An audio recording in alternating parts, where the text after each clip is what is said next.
आज नीलम आज़ाद को बेल मिली है, बहुत दिनों के बाद, तकरीबन 20 महीने जेल में रहने के बाद बेल मिली है।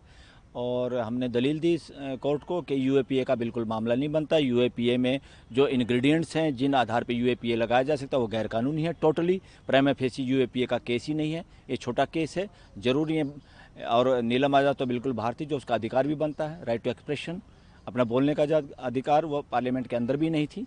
इवन जो पार्लियामेंट के अंदर भी थे जो बच्चे, उन्होंने भी कोई नाइंसाफ़ी में काम किया। वो ज़रूर है कि व्यवधान डला है, उनकी वजह से ऊपर से जंप किया उन्होंने गैलरी में और इस तरह का धुआं छोड़ा जो नुकसानदायी नहीं था, जो फिल्मों में, पार्टियों में, महफिलों में उड़ता है। किसी का कोई नुकसान नहीं, किसी के जान माल का नहीं। खुद सरेंडर किया, किसी पे हाथ नहीं उठाया, बल्कि उनकी पिटाई की पार्लियामेंटेरियन ने, गलत काम किया पार्लियामेंटेरियन ने।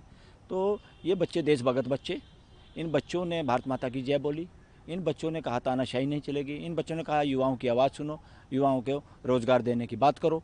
तो ये देश की आवाज़ को एक तरह से रखने का एक माध्यम था। इस बेल में 2-3 कंडीशन जो लगाई है, उनमें एक कंडीशन बहुत ही गलत मेरे हिसाब से है एज एन एडवोकेट। वो क्या है कि आप दिल्ली में रहेंगे, ये टेररिस्ट नहीं है, प्राइमा फेसी नहीं है। हमने बार बार कोर्ट को बताया और कोई ऐसा सबूत ही नहीं कि किसी से फंडिंग इनकी हुई हो या किसी से टेररिस्ट ऑर्गेनाइजेशन से कोई इनका मेंबरशिप हो या एफिलिएशन हो, ऐसा बिल्कुल कुछ नहीं मिला। लगातार बार बार दलील देने का मौका मिला सरकार को, उन्होंने बार बार तारीख ली, सरकार के वकीलों ने स्टेट के तरफ से, वो फेल हुए हैं इस बात को साबित करने में ये टेररिस्ट हैं। तो इस मामले में कोर्ट को जहाँ तक मुझे लगता है इतनी स्ट्रिक्ट कंडीशन नहीं इसमें लगानी चाहिए थी।